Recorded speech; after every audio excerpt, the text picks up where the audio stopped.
저도 친구들한테 꼭 이야기하는 게 덴탈검 어차피 딱딱해도 오래된 치석은 제거 못하니까 아이들이 씻고 즐길 수 있는 대형으로 급여를 해줘라 많이 이야기하고 있습니다.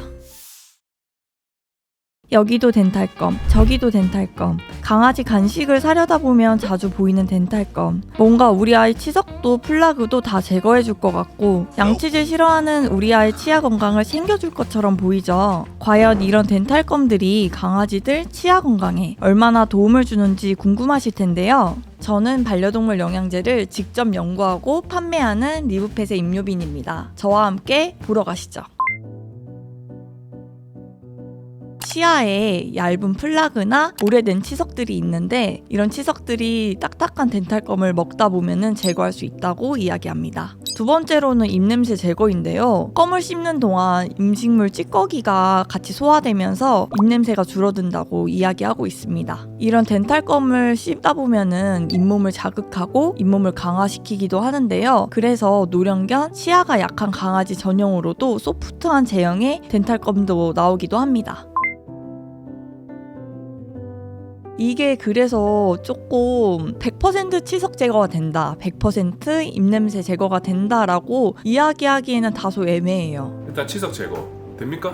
약간 세모입니다. 치석도 생성된 지 얼마 안 된 플라그나 얇은 치석이 있고 아주 돌처럼 딱딱한 말 그 자체 치석이 있어요. 근데 손톱으로도 제거가 안 되는 정도의 단단한 치석은 반드시 스케일링을 통해서 제거를 해야 됩니다. 근데 이런 얇은 플라그나 작은 치석 같은 경우에는 딱딱한 덴탈검을 통해서도 제거될 수도 있어요. 뭐 되기는 된다는 소리. 되기도 하는데 이 많은 치석들이 덴탈검을 통해서 100% 제거된다는 거는 아닙니다. 양치질 그럼 시켜야 되겠네요? 네, 양치질도 시켜야 돼요. 그래서 주에 많게는 2-3번, 적게는 1번씩은 꼭 양치질을 시켜주셔야 됩니다. 이 입냄새는 치주염이 있거나 치석 속에 세균이 있거나 아니면 소화 문제 등 다양한 원인으로 입냄새가 있는데요. 덴탈검을 급여한다고 해서 입냄새가 없어지는 건 아닙니다. 앞서 말씀드린 것처럼 이런 원인이 뭔지 병원에 내원하셔서 반드시 파악하시고 그 원인을 해결해 주셔야 돼요. 근데 이런 음식물 찌꺼기 때문에 입냄새가 나는 경우에는 덴탈검이 씹으면서 같이 음식물 찌꺼기가 제거될 수도 있습니다. 이런 경우에는 입냄새가 조금 덜해지기도 해요.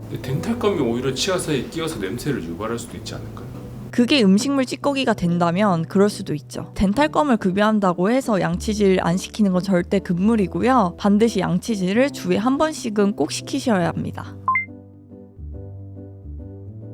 덴탈검에는 구강에 좋은 성분이 들어가 있습니다. 근데 요즘 정말 저렴한 제품들이 많거든요. 100개입에 10,000원, 20,000원 하는 제품들이 있어요. 이런 제품들은 그냥 딱딱하게 만들고 아이들 향료나 알러지 성분들이 조금 들어가 있을 수 있습니다. 그렇기 때문에 가격만 보고 선택하시는 건 절대 권장드리지 않고요. 아이들 덴탈검을 선택하실 경우에는 구강에 좋은 성분이 들어가 있는지도 같이 체크해 보셔야 돼요. 구강에 좋은 성분은 SHMP, 프로폴리스 같은 성분들이 있습니다. 저희 제품에도 들어가 있는 성분들인데요. 이런 성분들이 아이들 구강 건강에 좋기 때문에 근본적으로 영양 섭취가 될 수 있습니다.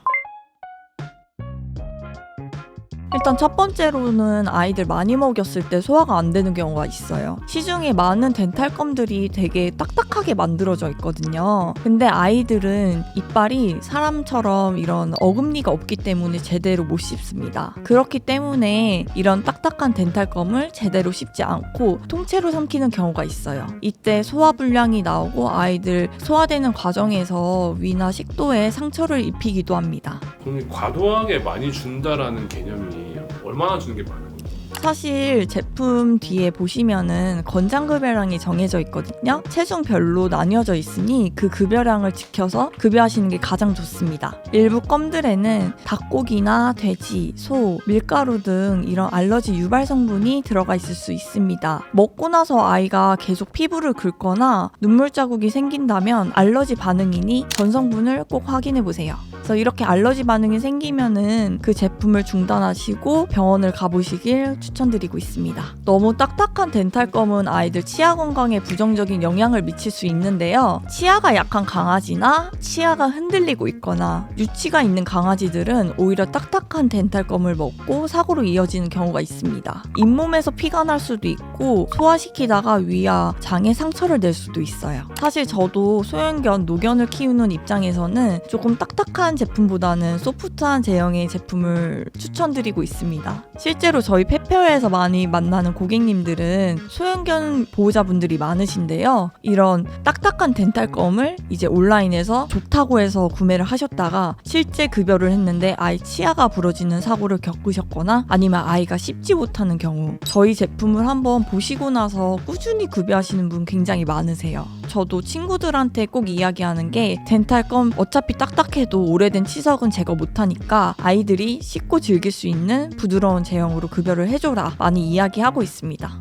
부드러운 덴탈검을 팔고 계시기 때문에 지금 딱딱한 덴탈검을 디스하는 게 아니신지 제가 조심스럽게 여쭤봐도 괜찮겠습니까? 저희 덴탈 피추를 개발하게 된 배경이 이런 딱딱한 껌을 먹이다가 아담이가 치아를 발치하게 됐어요. 이런 사고가 이어졌기 때문에 저는 보호자분들도 이런 경각심을 갖고 부드러운 제품을 급여하셔야 된다고 생각을 했습니다. 저와 같은 시중에 덴탈 껌을 먹이고 싶은데 너무 딱딱한 제품밖에 없다. 부드러운 제품도 나도 한번 급여해보고 싶다 라고 생각하시는 분들을 위해서 개발을 했습니다.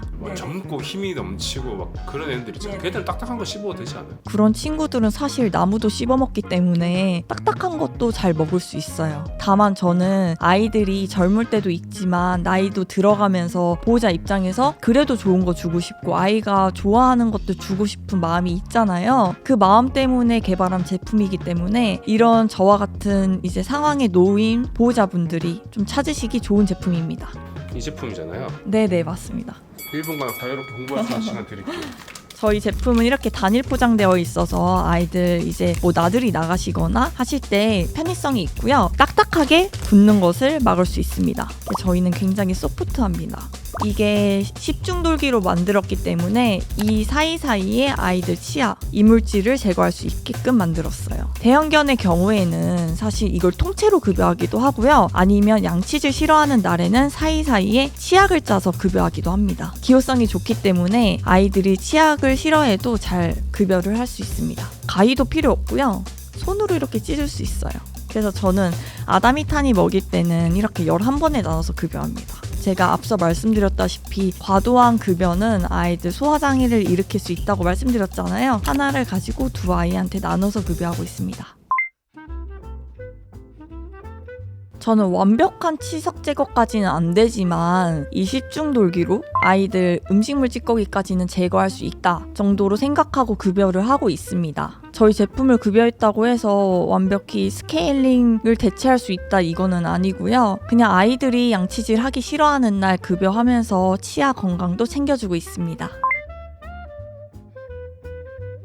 사실 1년에 한 번씩 검진 받는 게 가장 좋고요. 사실 이런 입냄새는 치주염일 가능성이 가장 높기 때문에 병원에 방문하셔서 스케일링 받고 약 처방 받아서 관리하시는 게 가장 좋아요. 혹시 대표님 애기들만의 관리 꿀팁이란가 뭐 이런 게 있을까요? 저희도 양치질 너무 싫어해서 자주는 못하고 주에 한 번 정도 하고 있어요. 양치질 끝나고 나서 보상으로 저희 덴탈피추 주는데요. 양치질은 하기 싫어도 항상 이 양치 타임 끝나고 나면은 나한테 맛있는 게 주어진다라는 그런 타임을 만들어서 아이들이 좀 양치질을 싫어하더라도 좀 좋은 기억으로 남을 수 있게끔 그렇게 하고 있습니다. 사실 아담이는 너무너무 싫어해가지고 양치질 거의 못하는 편이고요. 그래서 주기적으로 스케일링을 받고 있고 타니 같은 경우에는 되게 얌전하게 양치질을 잘 받고 있어요. 그래서 타니는 입냄새도 없고 치석도 많이 없어서 스케일링 주기가 아담이보다 굉장히 긴 편이에요. 사람 스케일링은 진짜 얼마 안 하는데 동물은 스케일링 하면 얼마 정도예요? 10만 원 이상 드는 것 같아요. 그리고 수면 마취가 반드시 필요하다 보니까 그 전에 간 검사해서 간 수치가 이상이 없는지 확인을 하고 그렇게 스케일링을 진행합니다. 오늘은 저도 보호자면서 덴탈검을 개발한 사람 입장으로서 좀 다양한 주제 다뤄봤는데요. 오늘 컨텐츠가 많은 보호자분들께 도움이 됐으면 좋겠습니다. 그럼 저는 리브펫의 임요빈이었습니다. 감사합니다.